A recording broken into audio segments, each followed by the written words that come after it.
আসসালামু আলাইকুম গাইস। আজকে নতুন একটা রেসিপি নিয়ে এসেছি, সজিনার ফুল ভর্তা। প্রথমে আমি রসুন, পেঁয়াজ, কাঁচামরিচ, হলুদ, লবণ দিয়ে নিয়েছি।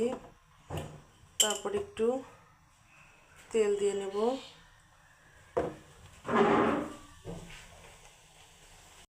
তারপর আমি একটু নেড়ে নেব, মিক্স করে নেব। তারপর একটু ঢেকে দেব। ঢেকে দিলাম। তারপর একটু কিছুক্ষণ জাল করে নেব। অবস্থা অনেকটা শুকিয়ে গেছে। তারপর আমি একটু নাড়া দিয়ে দিই। তারপর আবার একটু ঢেকে দেবো। এর সঙ্গে একটু আলু অ্যাড করেছি।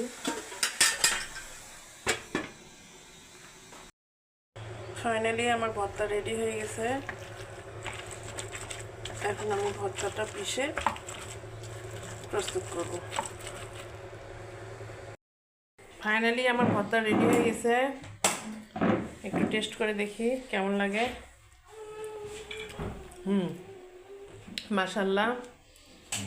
এখন সজিনার সময়, আপনারাও ট্রাই করতে পারেন এই রেসিপিটি।